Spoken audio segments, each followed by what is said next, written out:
อยู่ที่7,180,000 บาทค่ะ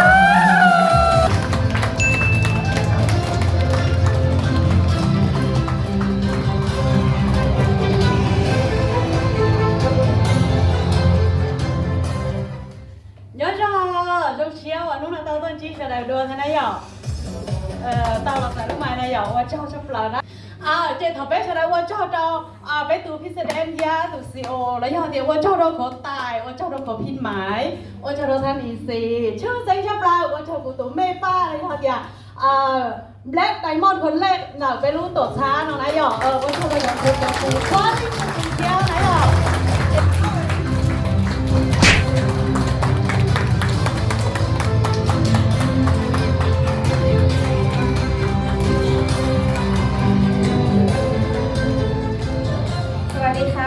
ชื่อคำธีรดาใจธรรมโรจน์รหัส 913 ค่ะก็มาจากประเทศไทยนะคะก็ก่อนอื่นนะคะใหม่ก็ขอขอบคุณน้องแพลวนะคะที่เปิดโอกาสให้ใหม่เข้ามารู้จัก The Happiness แล้วก็อยากจะขอบคุณโค้ชไดมอนด์โค้ชบลูไดมอนด์ค่ะเป็นโค้ชตายค่ะแต่เป็นโค้ชตลอดเส้นทางของใหม่นะคะที่ทำให้วันนี้ใหม่ประสบความสำเร็จไปขั้นหนึ่งแล้วนะคะใหม่ก็เลยมองว่ามันไม่ได้ยากเลยนะคะใหม่ก็เลยตัดสินใจลงมือทำเต็มที่ค่ะใช้ระยะเวลาประมาณปีกว่าค่ะสร้างรายได้อยู่ที่2 ล้านกว่าบาทแล้วค่ะจนไหนค่ะตอนนี้ก็ขึ้นตำแหน่งไดมอนด์นะคะมีรายได้อยู่ที่300,000 ต่อเดือนค่ะก็เป็นรายได้ที่ไม่เคยได้จากที่ไหนมาก่อนเลยที่ได้เยอะขนาดนี้นะคะจะได้ดังที่หมายอยากได้จริงๆค่ะไปขอบคุณ President แล้วก็ CEO นะคะที่มอบโอกาสดีๆไว้ให้กับพวกเราทุกคนนะคะขอบคุณค่ะ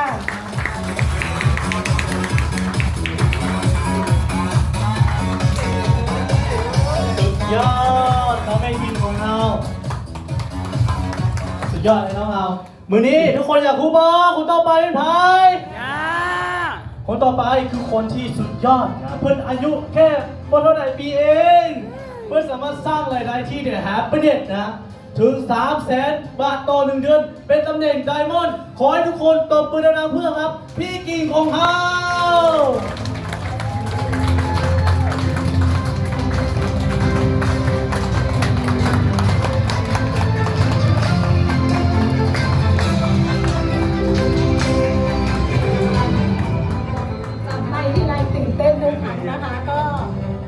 สวัสดีท่านประธานแล้วก็ CEO นะคะพี่กิ่งป่าไม้ราชคำเดอะฮาร์ฟ98นะคะมาจากประเทศไทยค่ะ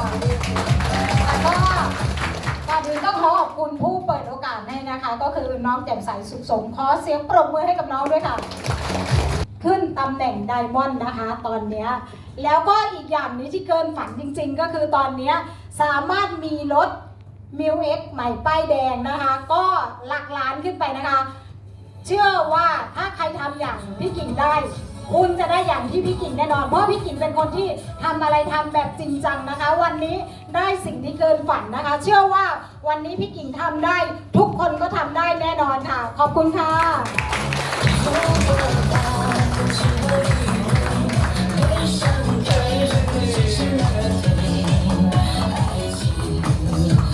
ว้าว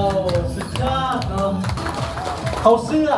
แล้วก็ลงมือทำเฮ็ดตามผู้สำเร็จเขาก็จะสำเร็จให้เราพี่ตายของเรา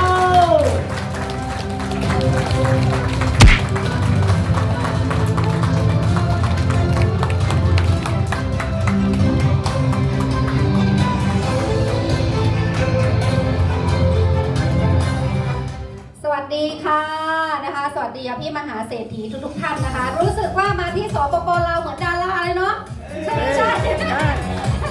โอ้นะคะมีกล้องทุกกล้องเลยนะคะโอ้อลังการงานสร้างใช่ไหมคะโอ้โชคดีมากๆนะคะที่เรานะคะมาเจอนะคะพี่น้องนะคะที่ร่วมอุดมการณ์เดียวกันนะคะฉะนั้นพี่ต่ายอยากจะบอกว่าโอกาสมันสำคัญที่สุดนะคะโอกาสนะคะวันนี้ค่ะมันไม่ได้มาหาเราบ่อยๆใช่ไม่ใช่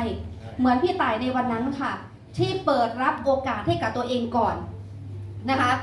สิ่งเดียวเลยที่ขาดไปไม่ได้ต้องขอบคุณค่ะท่านประธานของเราที่เปิดโอกาสให้พี่ต่ายได้เจอบริษัท The Happiness ในวันนี้นะคะขอเสียงปรบมือให้กับทั้งสองท่านค่ะ CEO และก็ President นะคะ ที่เป็นโค้ชครูนะคะ คนแรกแล้วก็เป็นโค้ชครูนะคะ ที่ต้องเห็นว่าพี่มีชีวิตที่ดีขึ้น เพราะผู้หญิงคนนี้ค่ะขอเสียงปรบมือค่ะ และวันนี้ค่ะพี่ต่ายได้จริงๆพี่ต่ายได้รถพี่ต่ายได้บ้านพี่ต่ายได้ทองพี่ต่ายปลดหนี้ปลดสินมีที่ดินเป็นของตัวเอง เพราะเครื่องมือที่เดอะฮาร์ปี้เน็ตค่ะวันนี้นะมีผลลัพธ์นะคะ อยู่ที่ 7,180,000 บาทค่ะไปเที่ยวนะคะ ประเทศนี้เป็นประเทศที่ 4 แล้ว อยากไปไหมคะ อยากนะคะปรึกษาอัพไลน์ค่ะ เดี๋ยวไปเที่ยวด้วยกัน ขอบคุณค่ะ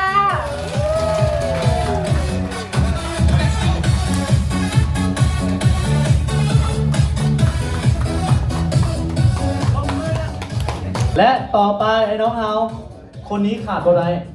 เป็นเบอร์ 1ของโลก เป็นเบอร์ 1ของจักรวาลอยากรู้บ่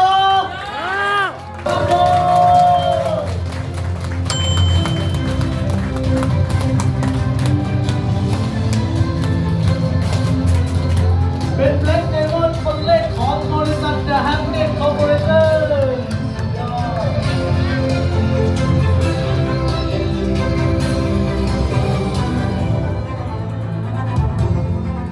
สวัสดีค่ะ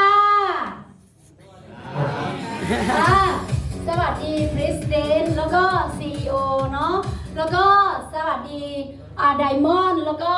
Blue Diamond แล้วก็ทุกท่านที่เป็นมหาเศรษฐีในห้องนี้นะคะชื่อป้าส้งนะคะแล้วก็ขอบคุณโค้ชครูตลอดเส้นทางคือประธาน MC แล้วก็ Diamond โค้ชพี่ใหม่แล้วก็ Blue Diamond โค้ชพี่ต่ายนะคะแล้วก็สิ่งที่ขาดไม่ได้ก็คือผู้ก่อตั้งบริษัทของเราเนาะคือ President แล้วก็ CEO ขอให้ทุกท่านตบมือดังๆให้ท่านค่ะไม่คิดว่าจะมีวันนี้ด้วยก็มานั่งงงๆแต่จำได้คำว่า TikTok สร้างมาเพื่อแก้เหงาแต่ว่าแอปของเราจะสร้างมาเพื่อแก้จนแก้คำนี้คำเดียวก็ตัดสินใจเป็น SD เลยเวลาเป็น SD นะก็เรียนรู้ระบบนะคะป้าส้มก็มีรายได้1 ล้านบาทต่อเดือนนะคะป้าส้มไม่ใช่คนเก่งนะคะแล้วก็เป็นคนที่ไม่เก่งไม่ได้เรียนหนังสือสูงๆมาด้วยแต่ป้าส้มทำได้ทุกท่านในห้องนี้ก็ทำได้เหมือนกันนะคะแล้วเราจะพบเจอที่ความสำเร็จสวัสดีค่ะ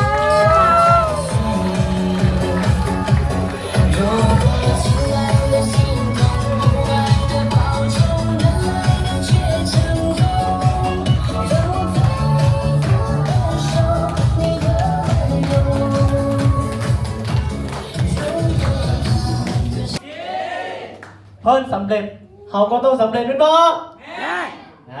วันนี้พวกเพิ่นทุกท่านที่สำเร็จเขาได้วางแผนกับชีวิตของเขา และไอ้น้องล่ะได้วางแผนแล้วหรือยังวางแล้วบ่ คนที่จะสำเร็จต้องวางแผนต้องมีแผนนะสิชัดเจนเป็นบ่วันนี้เขาก็เหมือนกันวางแผนที่จะ happiness ว่าเขาจะสำเร็จไปด้วยกันสู้ไปด้วยกันไอ้น้องเอาสู้บ่สู้